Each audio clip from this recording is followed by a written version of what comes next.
become frozen in fear, but instead move to action. History has proven that powerful people's movements can make what once seemed impossible become inevitable. Again and again, we have seen that when people rise up together and declare they've seen a path out of the darkness, the world can change in deep and lasting ways. We often seem so small and the problem so vast, but at Nonviolence International, we declare the world can be better than it is today. And it is up to us to direct that change. Through this webinar series, we're going to be introducing you to some of the many activists who inspire us. I am so grateful to the Beautiful Trouble team for all the work they do and for the special effort they put in to prepare this webinar for you. I'm going to only do quick intros to our speakers. Their full bios are in the email invite and much more on their wonderful website. Nadine Bloch is the Training Director and Chief Existential Officer for Beautiful Trouble. As an innovative artist, nonviolent action practitioner, political organizer, direct action trainer, and puppetista, she combines the principles and strategies of people power with the creative use of arts in cultural resistance and public protest. Chelsea Byers is a Beautiful Trouble's training coordinator and oracle of outreach. Chelsea is a social impact strategist, community builder, creative consultant, and feminist writer and speaker. She is advocating for a world where creativity and human dignity can flourish. She is also one of the founders of NVI's fiscally sponsored partner, the Campaign to Abolish Statute of Limitations on Rape and Sexual Assault, and was among the first to use the powerful images for Margaret Atwood's The Handmaid's Tale in street activism. Phil Wilmot is an organizer based in Uganda, heading the prolific resistance network and political education collective Solidarity Uganda. He writes about, partakes in, and supports resistance across Africa. He is an editor with Beautiful Trouble, contributor to Beautiful Rising, and an author of A Wolf Dressed in Sheepskin, A White Guy's Dilemma in a Ugandan Jail. If you haven't yet done so, please check out Beautiful Trouble's amazing website. There's so much wisdom and fun there. Read their awesome books and get yourself a set of their new cards, a toolbox for revolution. These cards include strategies and tactics that have inspired centuries of people-powered victories. In this critical moment, we need not just one strong creative movement that is claiming our power. We need a movement of movements, and Beautiful Trouble is providing the tools and the inspiration to help make that happen. Archbishop Desmond Tutu calls Beautiful Trouble a critical resource for change makers. Naomi Klein says their work is elegant and incendiary. In this moment of global crisis, we need creative, effective, and irreverent nonviolence more than ever. Thank you, Beautiful Trouble, for all your amazing work and for joining us here today. All right, thank you so much. We're really thrilled to be here. Thank you, David. Thank you, Michael. Thank you, Connor. Thank you, Megan. Thanks for hosting this, and thanks to all of you who are taking time out from your day to think about what we can do in this moment to advance our potential for getting this better, more beautiful, more equitable, more just, more peaceful, greener world that we all hopefully have in our sights.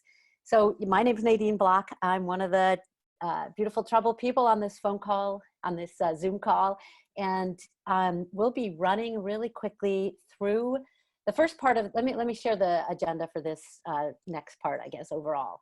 We'll be running pretty quickly through a slideshow of a collected 35,000 foot view of what's happening is around the world, but very heavily focused in the US as well, on actions people are taking right now in the midst of this pandemic, while this veil has been pulled off of our system that is completely dysfunctional and not serving us or anyone else. And looking at what people are doing, mostly to give us inspiration and a way of thinking around what we ourselves can engage in. I will do as a reminder, well, actually, I think we'll just jump in there. And then at some point, Chelsea Byers will be helping me out, and then Phil will be reporting in from Uganda as well. So we'll do that, and then we'll take questions, and then we'll have a full out conversation. Maybe for just one moment, we can unmute everybody, and everybody can feel free to say hello, good morning in their native language, and just shout it out. If Connor can figure out how to make that happen, that would be really beautiful. So feel free, some of you may have to unmute yourselves if you've muted yourself. So let's count to 3 together and unmute and say hello. 1. Hello, everybody. Hello. Hi. Hi. Hello. Hello. Hi. Oh, Because you can do both. Yes. All right, so we're going to Bonjour. ask It's all you, worked out. Yes. let's go on mute now. Oh my God, Elizabeth, this is so great. This is like more than Connor. what you wanted. Yes, and it's more than what I wanted because So there- Connor, go ahead and put everybody back on mute, please, so we can keep going. That would be great. Great. So as I said, I'm going to run really quickly through a bunch of this information to get us started. You know, we were talking about Beautiful Trouble. We have a lot of resources online, accessible for free in multiple languages. Right now, Arabic, Spanish, Portuguese, and English. The article that we link you to called Holy Shit, 7 Things to Do Instead of Hoarding Toilet Paper in this moment of pandemic is also available online in Italian. A volunteer and friend of ours, new friend of ours, translated it into Italian, so that's happening. Just wanted to point out that there's a study guide online also for free, and can help you use these resources, as well as the card deck and books that are available for purchase, but everything else is online for free. So just really quickly, while we enter the world of talking about creative actions and what is happening in the world of people power and resistance right now, is that Beautiful Trouble is in the line of work of collecting stories from activists. And from those stories, we distill lessons that we can share and use around the globe in our own particular context, using our own particular context to inform how these lessons can be applied. So we're not telling you what to do. We don't recommend that you listen to anyone who's not from your community tell you what to do. We do recommend that you use these ideas to spark potential thinking and strategic planning about what might be useful in your own circumstance, which is really important. We're not going to talk today a lot about strategic planning, one of my favorite things in the world, but we are going to really briefly touch on some tactics, principles, theories that do relate to how we can think about being more effective activists. And one of the things, one of the organizing tips and one of the most important things to do is take leadership from the most impacted. And in this particular moment, some of the most impacted are those on the front lines of helping us fight this virus. You can see firefighters from Spain and nurses and other healthcare workers, doctors from California asking people to stay home. This is, you know, really communicating with people online and in a viral way to do work that is important to flatten this curve. You can also see we have friends who have been on the front lines for decades. And as David mentioned, this world, it's not like we're going to go back to normal, right? Normal wasn't working for many, many people. And some of our community, particularly the folks who have been fighting the AIDS crisis for so many years, know the cost of social isolation. And we have compatriot Dan Glass in the UK who set up what he thought was maybe the first global online cabaret to ever happen. And we can learn a lot from communities that have already dealt very, in a very intense way with plagues for a long time. We're going to also talk about making the invisible visible. In this moment, it's really critical, but it always is one of the first jobs of an activist. Whether we're talking about environmental problems, we're talking about cultural mores, we're talking about things that are not widely visible to the general public when we want to talk about issues that we need change. And here we have a really powerful image from not just a few days ago where activists placed body bags on the lawn outside a Trump golf course. Now this is impactful for a number of reasons, taking a risk to be out in public and making visual the cost in lives of what is actually happening at a place that affects the leadership in the United States, both economically and politically. And I would say another classic tool that is useful much right now is what we call Guerrilla Projection. The one on the left is actually in Washington, D.C., and the one on the right is in New York. You can see a great way to get a big message out. New take on a rally is a car-based rally. Yes, there are some issues around climate with car-based rallies, but they're also incredibly powerful and allow greater participation in this moment where many particularly vulnerable folks and others are under lockdown. So you can go out in your car and surround a detention center and make sure that their business as usual is interrupted and they get a very clear message that people should be released from the detention centers. Again, we think about in this moment what we can do that has a very low bar to entry and what we can do that is very dispersed and lower risk. And one of the things that people have been doing all over the world is a cacerolazos, or noise-making protests. On the left is a screenshot from New York, and on the right is a screenshot from Italy.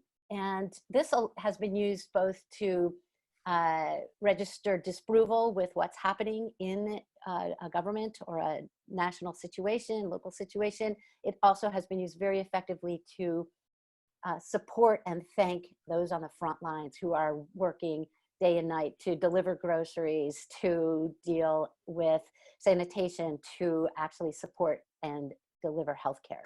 Here's another incredibly powerful one from Norway, where we are still focusing on the cost of poor migration policies. And these are shoes that were put on the side of a waterway in Norway. You can see the upper picture is the big view of all the shoes that are placed there. It's actually representing about 7,500 migrants who are stuck in the most populous detention center in Greece. And the cost of COVID to that group will be immense. Another way to gather what we call, make a small inputs into a larger image is the one on the left is by an artist, Alessa Mandolfi, and she asked people to send in pictures of their hands so that she could put together an artistic piece to talk about what is actually at stake and how we individually can be invested in what the outcome is. And the picture on the right, it says Wet Sweat and Solidarity, Climate Protectors. So this is a banner, an online banner made by, put together by David Solnit and 350.org in the US, and many people made individual letters, sent them in, and they were graphically sewed together to make this incredibly powerful image. This is in Italy, where a priest had asked his parishioners to send in pictures of themselves so he could actually put them in the pews and continue to offer services for them, holding them in the light. And a very, very powerful image in this moment, not intended as a protest, but very much visually compelling about what is at stake in this time and the importance of coming together. And we'll continue on to talk about how many other tactics are available for people. Again, we're encouraging you to think about what could be powerful in your own situations, what limitations you have, and what resources you bring, and what is appropriate. This just happened in Wisconsin in the United States this week when the primary was allowed to go forward, overruling a stop order from the governor. And so people showed up with these little light panels. They're individual letters made with Christmas tree lights poked through panels called a light brigade action. And of course, there were excellent videos and visuals, as you can see in the right-hand corner of online meme that went around talking about what was at stake here in Wisconsin. Other things people might be seeing, artists and art forms, various kinds are being enlisted to help people understand how to protect themselves, how to protect others. You can see the butterfly. This is actually in my hometown. You can see the butterfly on the left has a 6-foot marker on the top of it to help people to understand what a 6-foot distance is like, using art and compelling images to get people to work together towards a future. And there's actually been a global call by the UN put out for artists to participate. If you're one listening, you might want to check into that. I'm going to pass it over to my compatriot Chelsea to take away the next couple of slides. Yeah, so when the Safer at Home notice came down, I think it was really clear to a lot of us that that's just not true for everyone. Not everyone is going to be safer at home. And in the line of work I do around domestic violence and supporting survivors coming out of situations where violence in the home is focused, we see that happen often. And in this moment, we're thinking about all the domestic abuse that's happening inside homes. And France, in fact, is sort of leading the charge when it comes to addressing this. We've seen a 30% rise, I think down in the caption here even says up to 36% rise in domestic violence cases. And France is here funding hotel rooms where survivors of this violence can go. You can hit the next slide, Nadine. And this goes even further when we think about the idea of being safer at home. Here in Los Angeles, where I'm living, nearly 60,000 people are unhoused every single night. So when our mayor said people were safer at home for folks who didn't have a home, what does that mean in terms of safety? And we saw immediately, just days after our stay-at-home notice was issued, a number of properties that were owned by the government. This was Caltrans, so our transportation department. A number of properties were seized and occupied by community members who were living unhoused and family members. So I believe it's currently 11 properties have been seized and occupied by unhoused residents, where they're still to this day living. And a number of community groups came together to help make sure that those folks could access gas and water. So these are fully functioning homes for people now who didn't otherwise have them. It's been weeks of the government here in California, promising and securing hotel rooms and other properties for people who are unhoused to move into. And on a regular, every single day, we just see the situation escalating, that these folks who are unhoused are sort of left with a lot of promises and no options. So this occupation was a really big gesture we're seeing built on. Yeah, we're going to keep moving here. One of the issues here, we're not talking too much about self-care in this particular slideshow. We are seeing an incredible number of people. Actually, let's go back to this. We see an incredible number of people taking different kinds of action depending upon their capacity. I think the big message for all of this, and I'll say it a few times, obviously, is that whether you're an artist, whether you're an activist, whether you're a community organizer, whether you're just interested in what's happening in the world, this is particularly not the time to give up. If you need a break, you should definitely take it and take care of yourselves, but it is a moment to dig in for the win. And one of the things that artists, activists, organizers do provide to the world is a vision of a better world and the understanding that you can work together to get there. Knowing that people power can work, it has worked in the past. And so that is just one of the pieces that we want to talk about. And wanted to mention this because there is now, of course, a greater emphasis on online activity. We already saw a few examples of art actions that could happen online, collective contributions to banners and such. Here as a digital snap rally, people took pictures of themselves and they were sent in and added together to a big action that happened. Another one that happened in Canada actually was like over 900 people signed up for an online rally, and they captured this screenshot. Really beautiful.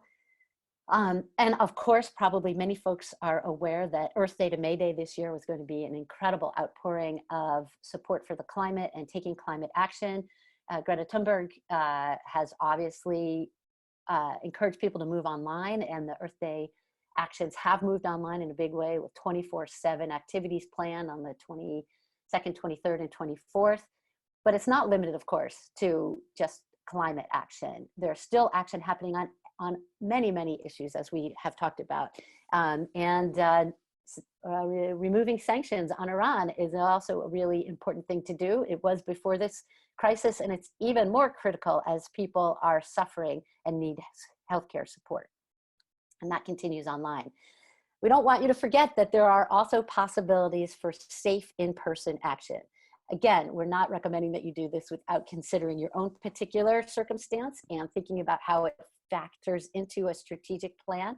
But we have on the left, the long banner is from New York. The Pause This System is from the UK. And the Trump Lies, People Die is a banner from Rise and Resist in New York as well. So we just want to note that you can stay 6 foot apart and wear proper protective gear and do an effective action in person if that's appropriate for your situation. We do want to lift up working together, and not just in producing activities and actions for people to engage in that are short-term, but longer-term building up of a solidarity economy. A lot of it right now is based in mutual aid, and we'll talk about that in a minute. This quote from Milton Friedman is extremely important, as Naomi Klein, who writes about disaster capitalism, mentions that often in these moments of crisis, the opportunity exists for real change. And if the plans that are better for most people are lying around, as Milton Friedman says, they could get picked up and transform how we live with each other and how we act. And this image right here is just a graphic representation of some of the mutual aid networks that have sprung up in the United States. It's not even representative, of course. This basic understanding of providing solidarity, not just aid, but understanding how to work, taking leadership from impacted communities, as we mentioned earlier, is really, really important in this moment and will lead to us building relationships and connections that can be valuable for transformative work later. In following up on that, artists are investing in helping explain some of the things that are going on. There's an incredibly wonderful comic written about grocery workers and the stresses that they're experiencing right now and trying to deliver essential services, and the union organizing that is happening in this moment, also to support workers who are under stress and who really need support. In fact, this image here, I just collected half a dozen of the strike images that I saw online over the last week or so. We've got healthcare workers, sanitation workers in the middle center. We've got grocery workers. And of course, we have Amazon workers. We even have General Electric workers who went out on strike demanding to be able to transform their production facilities to make ventilators rather than just more car parts in this moment. Really, really amazing labor struggles to lift up with a bigger picture in mind of how we transform systems. And just to close it out, these are quotes that I think are really important. Both of these happen to be on the wall in Barcelona. They were shared by compatriot Kevin Buckland. We won't return to normality because normality was the problem. And in Italian, we are not quarantined, we are organizing. Love those.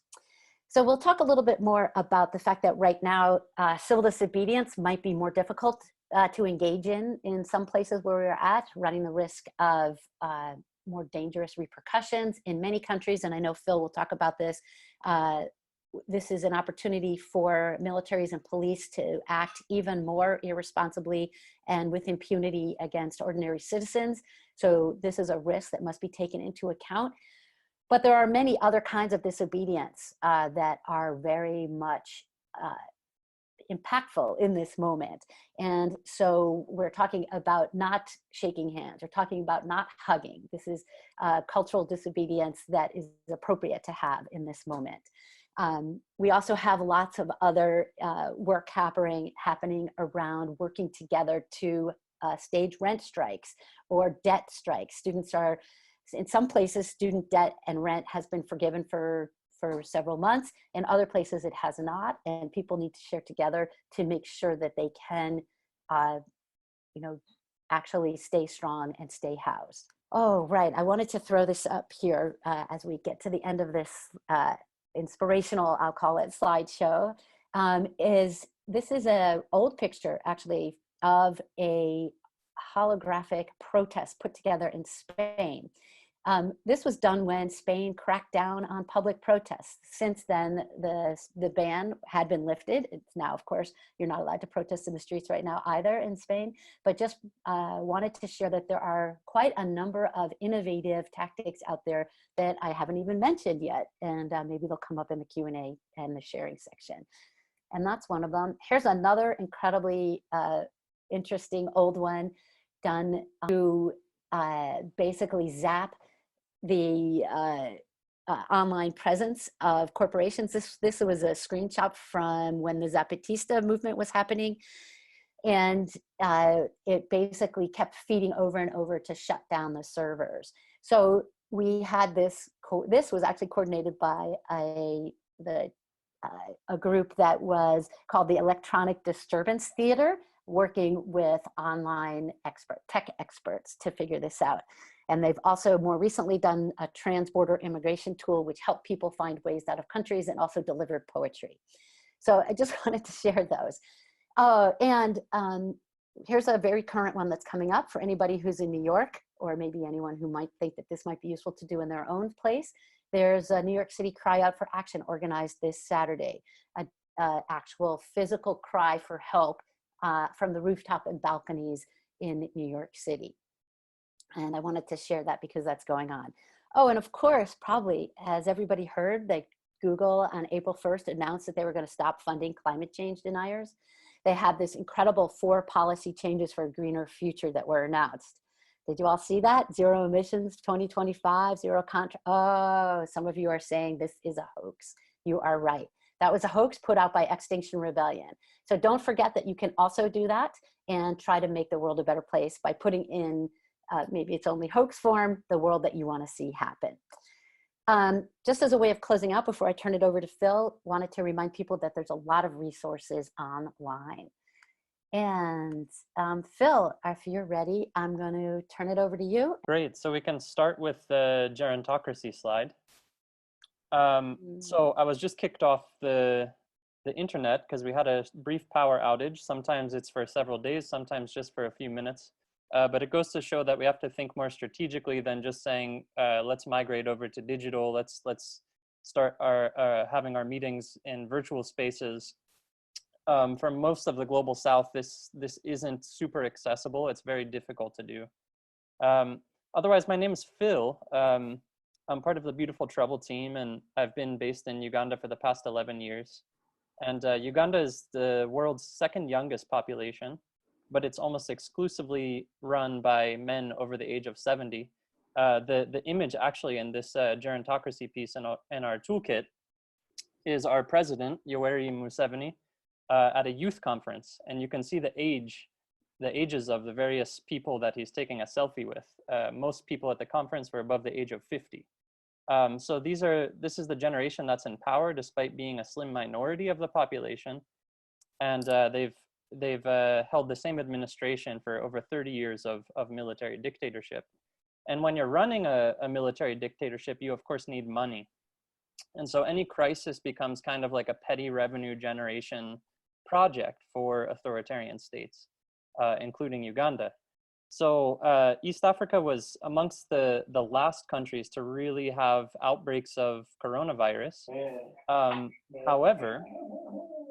However, its infrastructure is quite poor. So once it's really proliferating this region, it's going to get out of hand. Instead of figuring out how to deal with this mess, the government worked with their business partners to develop a kind of fake quarantine at a private hotel where they effectively detained more than 50 Ugandans and foreigners. People were sleeping on the floors because the quarantine, the state-run quarantine at this private hotel wanted them to pay out of their own pockets for rooms, for food, for water at 4 times the normal price. And of course, most people can't afford this, especially over the course of several weeks at a fairly fancy, luxurious kind of hotel. So those quarantined resisted by sleeping on the floor. They refused to pay for basic needs like food. And some of my neighbors close to this private hotel decided, what can we do in order to call attention to the malfeasance of the state and to the greed of the state's business partners in this moment. So what they decided to do was to deliver some water and some snacks using the little money that we could collect from well-wishers. And I had the opportunity to join them in delivering this. Of course, we washed our hands, we masked up, and we delivered these things to the hotel. We were confronted at the hotel by armed security officers. There was no hotel staff. But using some of the principles from the toolkit, such as the Jedi mind trick, such as kill them with kindness, you can have a look hopefully on our toolkit. So we kind of decided how to fine tune this action using principles from the Beautiful Trouble card deck, and we were able to actually deliver the items, much to the dislike of these authoritarian armed guards. And what this did was actually expose the project that was happening, this sort of private profiteering using coronavirus as a way to generate revenues for the authoritarian state and its business partners. And once they were kind of put on this high alert that, social media is now buzzing about what's really happening near the airport at this fancy hotel. The authorities were kind of nudged to call a meeting, convene a meeting, and figure out the situation. It was no longer going to be possible for them to carry on with a fake quarantine. They would have to develop a quarantine that practiced proper health standards and was also not just quarantining people at random, but those who had symptoms, those who were more likely to, test positive for coronavirus. What was happening before is that people were bribing their way out of quarantine. So there was really no proper observation of health standards. So once the authorities were now exposed, they actually did create that new quarantine. Still, though, a number of victims are being held at the original quarantine site without symptoms for several weeks, and many are still being charged out of their own pockets for accommodation and food expenses. So they decided to go on a hunger strike. So what's interesting is that across the entire country of Uganda, we've only had 52 cases registered to date of coronavirus. There might be more, but that's the official count. Yet many more have died or have been very negatively affected by the measures that the dictatorship has taken to shut down society as we know it. Of course, we know this is a different moment. Of course, we know we need to exercise proper care of one another. But they've also shut down the ability of pregnant mothers to get to hospitals. Private vehicles and public transportation are both banned. So the only option is to walk, to bicycle, or to write a formal application to the head of your district. And a district can have a few million people sometimes, and get written permission to have a government vehicle come and pick you up. Of course, this is not a realistic solution to the challenge of the quantities of pregnant women, of very ill people that really need urgent medical attention. So we've actually had several children, several ill people die in this moment because of the malfeasance and the lack of professionalism of the state and the opportunism of the state. So in addition to that, we also have a curfew which begins in 30 minutes at 7 p.m. every day. Businesses are supposed to shut down at 6 p.m. And even before the curfew kicks in, like at this time, there are local defense units armed and armed police that are going around town and just indiscriminately beating people. So this is kind of like a dictator's dream come true, being able to police society with violence under the guise of protecting against coronavirus. And ironically, most of these practices aren't actually helping us curb the, flatten the curve or curb the proliferation of coronavirus. So in addition to that, Museveni is planning, President Museveni is planning to hold elections in the next 10 months. And this is the time of campaigns. So he's kind of using this moment to distribute food to people using their own taxes as a kind of political capital. And so people are, exercising some of the tools that we have in our toolkit. In addition to the hunger strike, some opposition politicians are distributing food, even after being threatened by the dictator that if they do so, they'll be charged with attempted murder. So we have like a Rasta kind of musician that's perhaps going to contest for the presidency. He's very popular amongst youth, and he put out a song about how to stay safe during coronavirus, and he's now distributing some much needed survival items to people that don't have the privilege of social distancing, people that live in the slums like the one where he grew up, who are, share one bathroom to several families. There are women that are doing cacerolazo protests, noise-making protests with pots and pans every evening to protest police brutality. So some of these dispersed actions are really impactful in this moment. And all of this to say that, if we can do something to nudge the state to do its job properly, to make a difference in a very repressive environment, how much more can you all who don't have those authoritarian conditions make a difference? And of course, there's no shortage of places to start. Nadine's mentioned our card deck, our books, the products that we have online. Some are affordable, others are free. Please peruse our tools online and find something that helps you. Again, they're not prescriptive. They're meant to be modular. They're meant to be applied in the ways that you think they'll be strategic.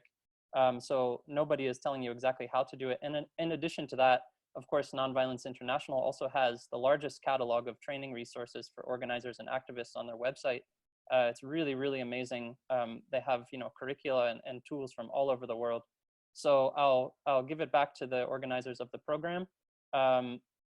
Very, very grateful for all of you and the amazing, wonderful, inspiring work that you're doing around the world. Thank you, Phil. Thank you, Chelsea. Thanks everybody for hanging in. We're gonna now open up to Q&A.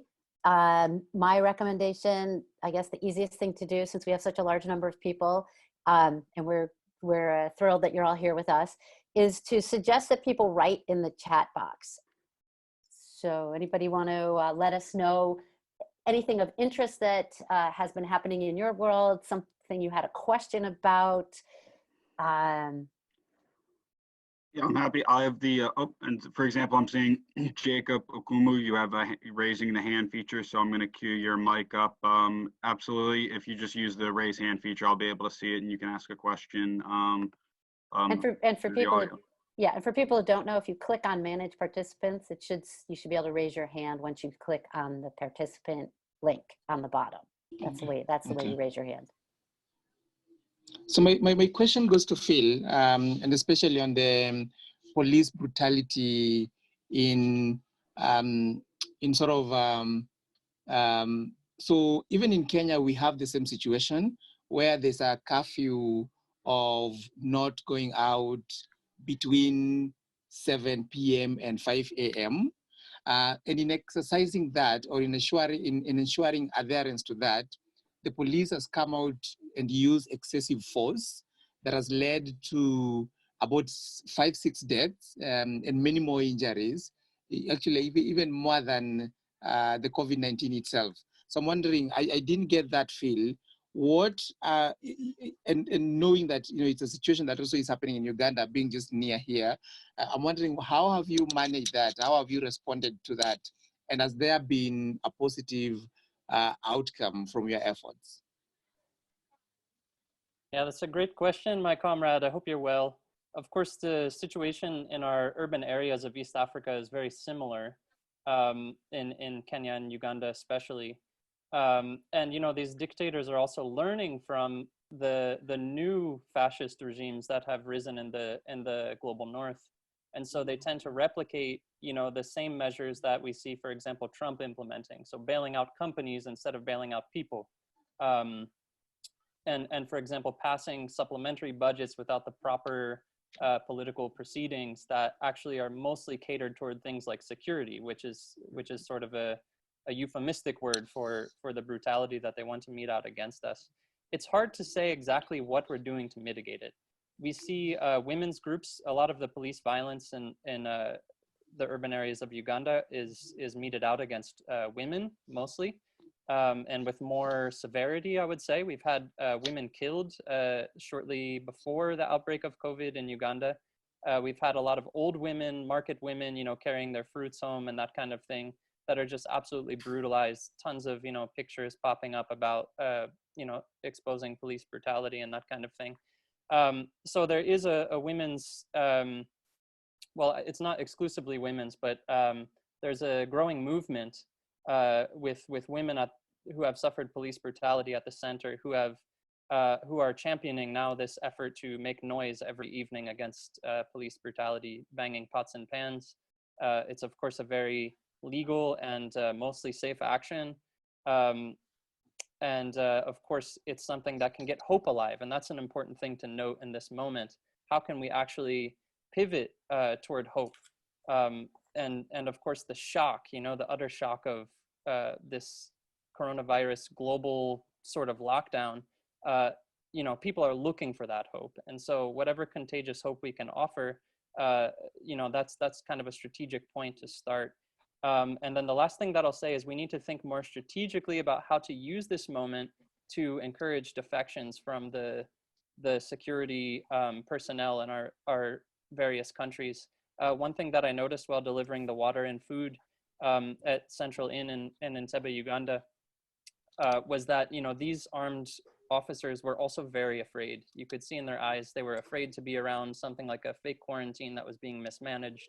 So you have to ask yourself, in the psychology of a police officer, what do I need to get me across that line to defect and say, no, I'm not going to beat my neighbors. No, these are my sons, daughters, aunties, uncles. You know, why would I continue at such a low pay, you know, and such terrible conditions to do this kind of work?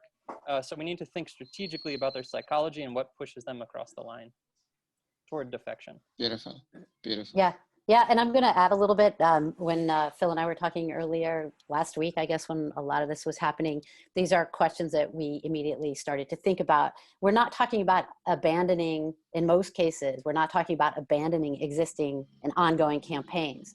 In fact, I would suggest that people around the world look for who already is the groups and individuals who are already taking leadership and working on different issue areas, whether they are domestic violence, whether they are abuses by police forces, whether they are safe, clean, or and safe and clean drinking water. Look for those communities and try to join that work that's already happening. They have a lot of experience to work with, number one. And number two, in a situation like this, it is an indicator of a crumbling, if you will, or an authoritarian regime losing power when we have defections from the police force or any of the administration. And that's always true, and it's always something that we want to think about. How do you actually appeal to those who enforce the work to leave, to help them understand that there is a place for them in a better future that you have in mind? Not that there won't be a place for them, but that there is a better place, a better future for them in the world that you envision. And that is really important with helping with defections. And another thing to think about is what kind of community assessment and community protection you can put in place. Is there an accompaniment project? If it's mostly targeted with women, is there a way to actually think about accompaniment projects for the women who are coming and going from the market or on their travels by groups, either larger groups of women or men who can accompany them to do the support that's necessary. And then finally, we've seen around the world also sort of declarations of safe zones. And what does that look like? Again, in your particular context, it's up to you to figure out whether it will be something that actually worked. And some kind of local community blockades or building of structures that would exclude any kind of police forces or any kind of situation. But these are ongoing challenges, not just, and they are all exacerbated in this moment of pandemic where we actually see the veil pulled off of the apocalypse, exposing how the system hasn't worked for a long time. And, you know, it is really important in this moment that we have alternatives to put forward for people to think about how do we move to a better, more transformed future that serves more people. Go ahead, Katherine.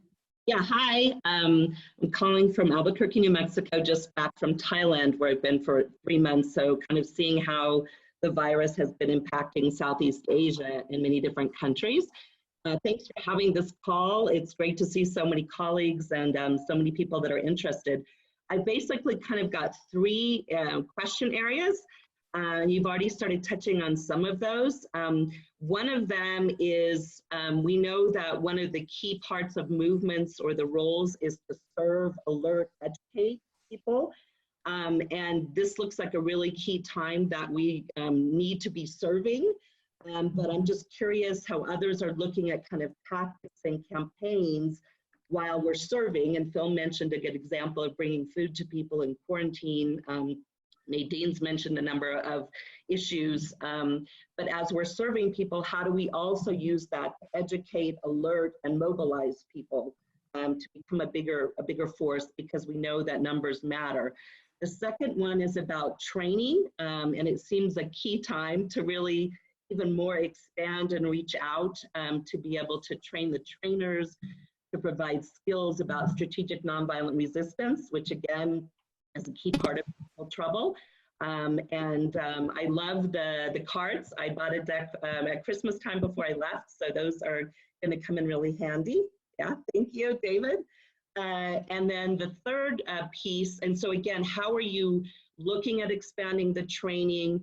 How are people in visualizing how to get out there? Because as Phil mentioned, some of the recent calls we've had, the internet has been an issue. Sometimes people in the field used to go to cafes. They can't reach those anymore. It's coming up and down. And then the third one is this convening piece, which again, the call today is there's been a number, but how are people looking at and thinking through convening activists in the field across the world? Many of us have those contacts to be able to share, to support each other, both in moral ways, as psychosocial support, but also with strategy and tactics and what's working and what's not. So those are my 3 questions. Thank you. That's great. I don't know, Chelsea or Phil, do you want to chime in or should I go for it? Go for it. Yeah, go for it. So thanks, Katherine. This is awesome. Yes, this is one of our really big challenges, and always has been, particularly with providing, with the thing we call breakfast is persuasive, like giving people the services that they need is persuasive, and yet which we call and these days it's a lot about mutual aid. How do we make sure that we connect this to the bigger issues of systemic failure? One of the reasons we have to do so much of this mutual aid work is because our systems don't work. We don't have housing. We don't have healthcare for the people. We don't provide basic human rights, particularly, I'm going to speak for the United States right now, but this is a problem of global capitalist systems globally. And so this is one of our challenges, and it's up to us. So as we hand out those bags of food and essential items, is there a flyer in it with some information helping them understand the power of connecting with people? Or if people are online, can you direct them to some place online? And in that moment too, it is a particular moment to reach beyond the choir. Like I think I mentioned earlier that in this moment, one of the things that I've been seeing is that people who have never been activists, or people who are really exhausted, or people who have never done any organizing or just don't participate in the collective civic space are really despondent and depressed. And what we have to show to them is that in the past, we have made significant changes in how the world lives because of people power, how ordinary people have worked together to make change, whether it's because of labor unions, whether because we women and folks of color in the United States got the right to vote because people worked together to do it, whether we protected Antarctica because of people power, whether we stopped nuclear weapons testing because of people power. Like, we have done these things, and people have an 8-hour workday in the United States and other places because of people power. And I think that in this moment where a lot of people are despondent, we must lift up the fact that we have come together and made significant changes before. That is one of our jobs as activists, organizers, and creators in this moment, is to hold out that vision of the future and to convince people that they need to, this is a moment to expend energy on that vision, not to slide back into despair while people at the top are giving away our future. And that does lead, thank you so much. And I can't believe I didn't put anything in this slideshow about training. That is outrageous for me. People who know me know that all I do is training, training, training, night and day. So this, maybe because we just continue to do so much of it. I mean, we have moved a lot of work online. And anytime we are doing things online for an action or a webinar, it's also a form of training, right? And we are in the process of training people to do online actions, training people to think about how they can harness, identify what kind of risks and what kind of support they need to do offline actions, and how we can best leverage the connections between offline and online actions. And knowing and believing we have to do this, even though sometimes it's very hard to do that right now, that we are not going to be in this online position forever. And we must prepare people for the moment when we are going to go back into the streets on force. There are still, as you saw in the slideshow, people already still doing, there are people still doing things in the street, but we will once again en masse have to go there, and we must prepare for helping people to get back in the streets, and the fear that will be accompanied by that going back into the streets, given what we've just been through. And one of the other little things I'll point out is that we do have a tactic called a hashtag campaign. It's, for me, I think about hashtag campaigns and I usually think, oh, it's just an add-on, like whatever action you do, you're just going to also have a hashtag campaign around it. But it is not true that that's the case right now. And it is also not true that it is just that if you get to scale. So if you're talking about like bring back our girls, the emphasis on Comey, or if you're talking about some of the bigger hashtag campaigns that have been out there that have really tarnished brand name, brand name products. Like you could think about the online campaign that when Uber broke the labor strike line with the first immigration blocks in New York and everybody dumped Uber off their phone. That was massive impact. In 24 hours, Uber had to issue all kinds of apologies and donated $1 million to a group working on immigration stuff. So we can talk about this. The key here in this moment, and I challenge people to think about this because it's also a challenge for me, is how do we do it at scale to make that significant impact? So it's not a side, if you're going to do this and want disruptive capacity, it's not a sideline approach. How do we reformat the thunderclap process where everybody does a tweet or a Facebook post at the same time? These are things that have worked, and we have to actually invest in them again to make them very effective and stick with them. So yes, consistently making sure that the framing is about the entire system being broken. Those of us who have always been most impacted, folks of color, folks who have limited economic resources, people who are expressing their gender identity outside of the binary, people who are incarcerated, and on are always, this has been a crisis in their lives for a long time. And so we must take that to heart and continually frame the work that we do. It's not just a problem of the pandemic, and that we're organizing. And that way we potentially can reach beyond the choir. Those of us who are already involved, we can help people understand there's a better future out there if we work for it, and provide the training and support that is needed to get there. The other thing is, particularly for online and multinational corporations, we need to make sure that we do talk, and we can globally talk to each other much easier than previously, and coordinate our campaigns against these multinationals that operate private prisons in one country and private prisons in another country, and polluting factories across many countries. We can actually use that leverage to target them the same way they target us. Yes, I'm James from London, and actually I was part of the team who set up Pulse's system, so I'm very honored to see our picture in our action. Yeah, I took a screenshot, I'm like really pumped, so thank you guys so much. That's like really big, like, I don't know, lifted me up.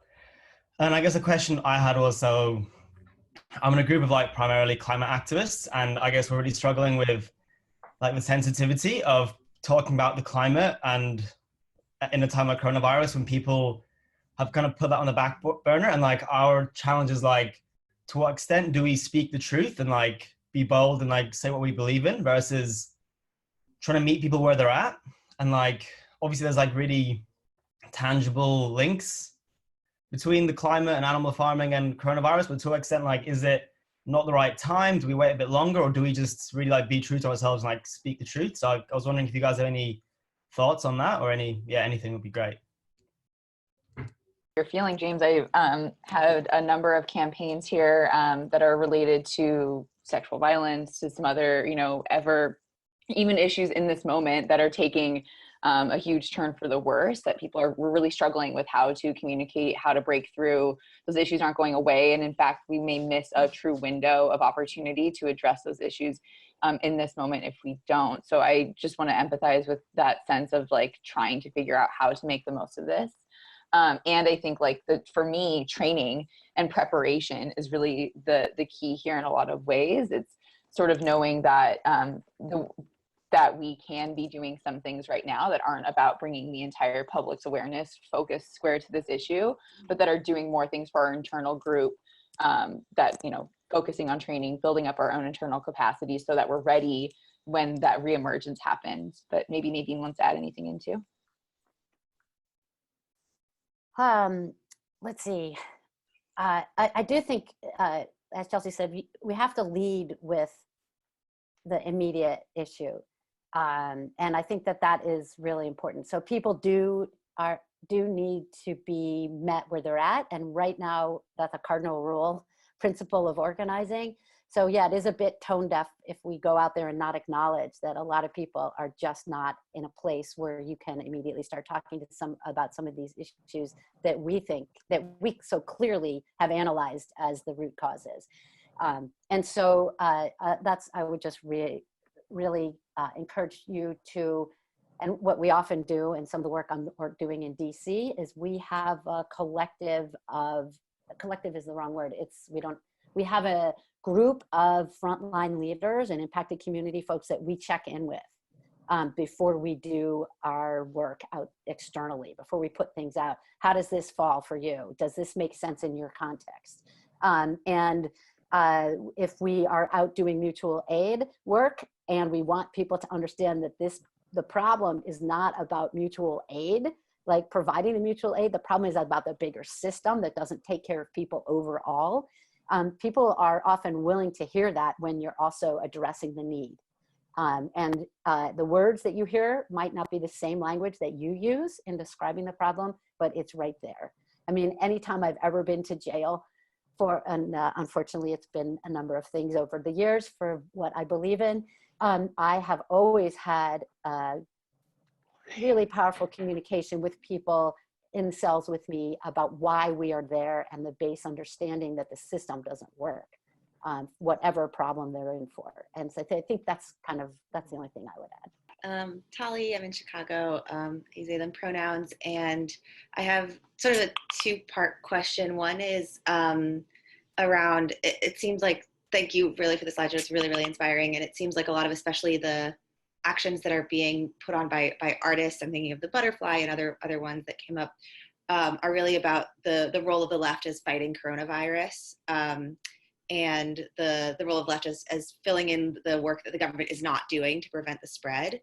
And I'm curious about sort of like the broader goal of what actions can look like to have a broader goal that positions them beyond the virus and into these broader systems that we're talking about, but what's the sort of goal of these actions in terms of actually building the power to get to those systems, is one question. And then I'm going to slip in another one really quick about, it seems like there's also some sort of broad-based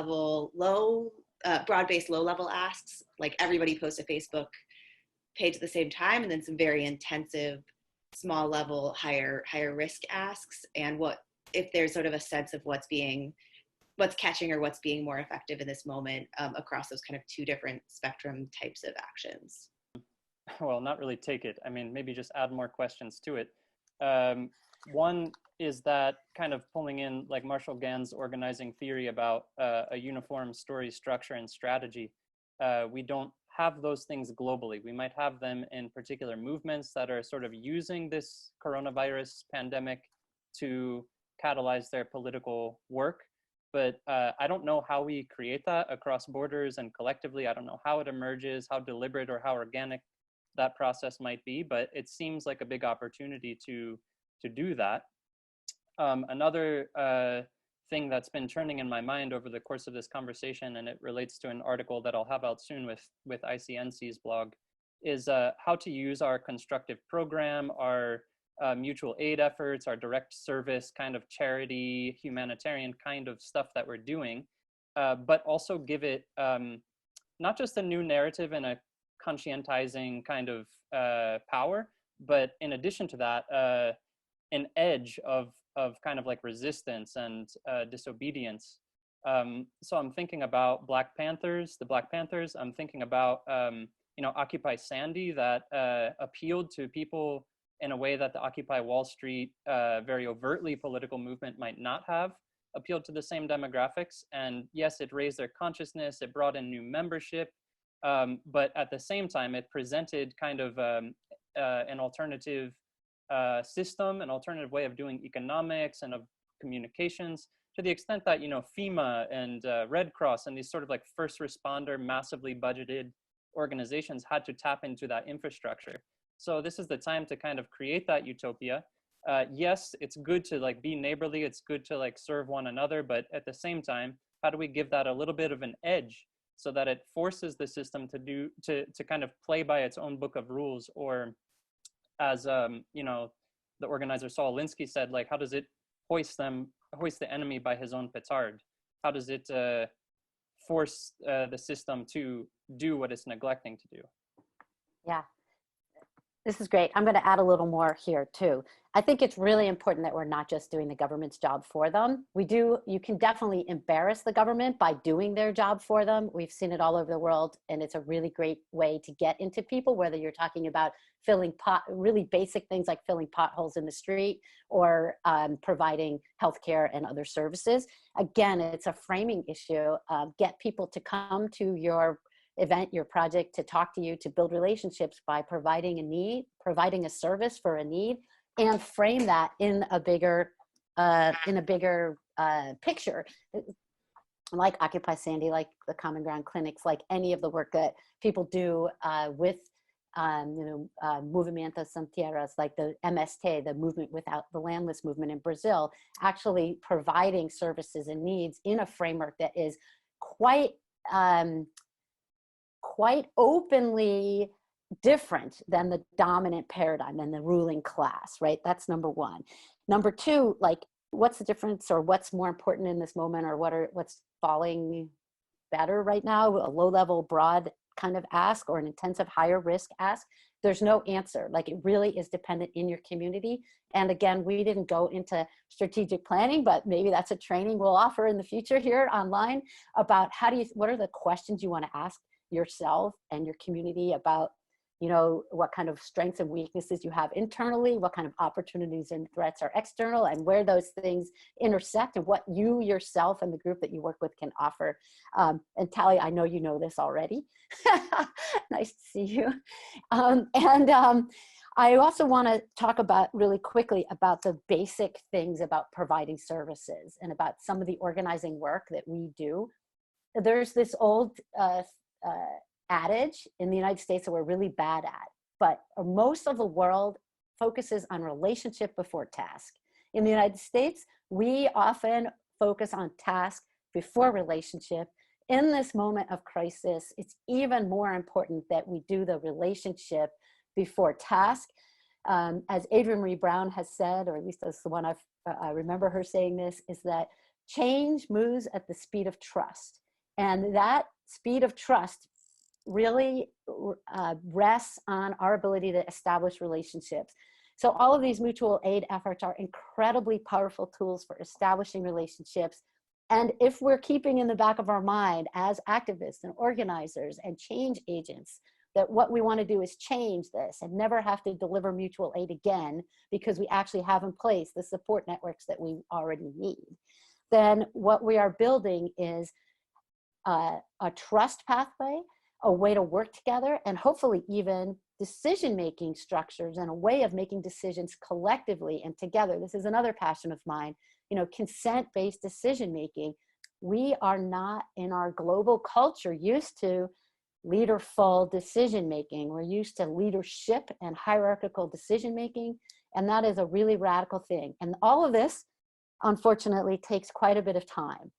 Everything is sped up, I would say, right now in this moment. So you can deliver a basket of groceries to somebody and your trust with that person goes through the roof at that moment. You've delivered, and there is a particular opening in a different amount of time right now to establish relationships and potentially have a communication on a bigger issue, as some of the people have mentioned. Like, that is a big challenge. It always is about translating that general power, that general relationship into building power. I will also point out, there's been a lot of questions in the chat. I do think, I'm going to point out a couple things. One is, like, this moment, I'm one of the people who helped organize 20 years ago the protests against the international financial institutions, the World Trade Organization, the World Bank, and the IMF.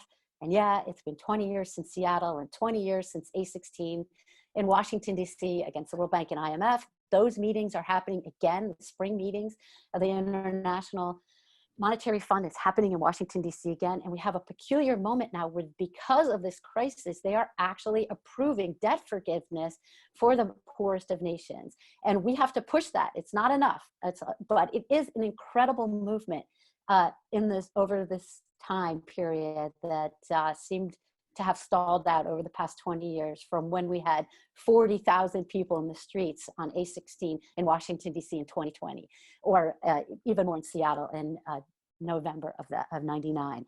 So just want to keep that out there. Like, watch out for that moment that we can push together to hold these international financial institutions accountable on this very basic level. And the Green New Deal is a really powerful tool. It is the moment. I mean, I personally think that it is the moment to keep talking about the fact that we do need something like a Green New Deal. And it does answer a way to bring in many issues into the conversation about transitioning and retraining and healthy access and community input into decision making, and getting away from fossil fuel infrastructure and instead investing in a green economy. That is a great framework, and something like Phil said that is adopted in many places around the world actually right now, for more or less success of different places. And yeah, I am totally, somebody else mentioned about the devastating news to me of Bernie dropping out of this race. I really encourage groups that have the capacity to hire people, to hire Bernie organizers. They're all rock stars, and to hope that they will also engage in the mutual aid efforts and in building the relationships wherever they are, to continue to build this movement for change in this moment, and to be part of the ideas that are lying around that are better than giving money to the corporate criminals. So I'll just stop that. Ger from Barcelona, nice to see you again. Phil, we met a few days ago regarding some, we were discussing about Barcelona things and all what is going on regarding the authoritarian and hierarchical response that has been happening here in Spain for the last 2 weeks, and using like the military, the nationalism, and decentralizing like the power instead of giving the autonomy to the regions, as it is usually done in Europe, for example, in Germany. No? And what has been the response, which I want to share now, it's about creating alternatives with the mass creation. So for example, I'm in the independentist movement, and the main organizations, what they have done, it's put aside the independentist movement for like a few weeks and just creating alternatives regarding how to help in the aid system. No?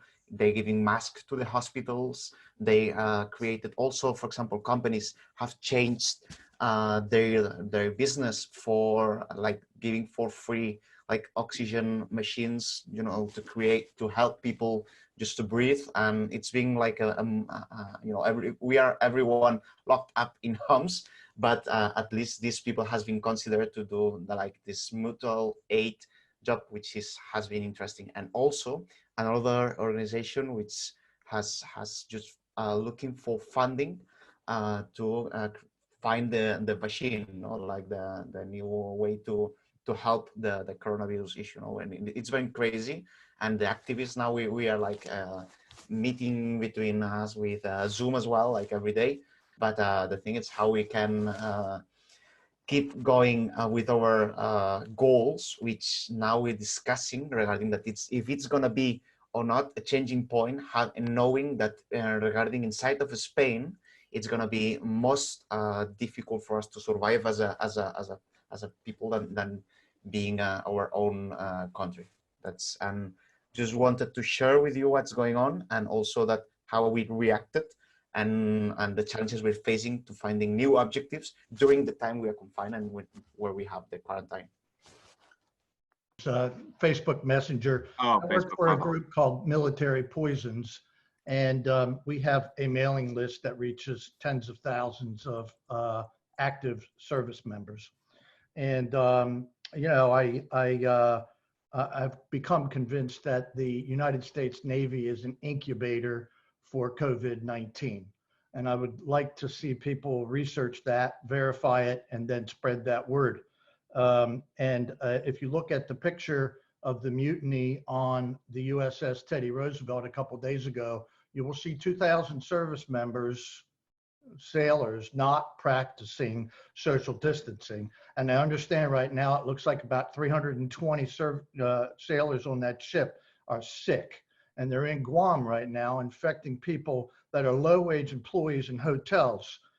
So we can direct people to go to the GI Rights Hotline to talk about what might happen if they go UA. UA is, unexcused absence in the Navy, like AWOL in the Army. Thank you. I want to thank you all, every single person who's joined us on the Zoom, and all those of you watching on YouTube. We really appreciate it. I hope that the takeaway message was that together we can actually make change, even in this time of pandemic, or perhaps even more so in this time of pandemic. Please stick around. We have a poll that we'd like to administer at the end to see how this went. And thanks again for Nonviolence International for hosting, and feel free to tune in. Thank you both. We have a quick poll for you, Connor. If you could launch that poll, it's just going to take a minute to answer the 2 quick questions. Thank you all for joining us today. Thank you to our wonderful presenters, our interns, our volunteers, and to everyone working to make a better world. We have a great deal of work to do. We're going to need each other now more than ever.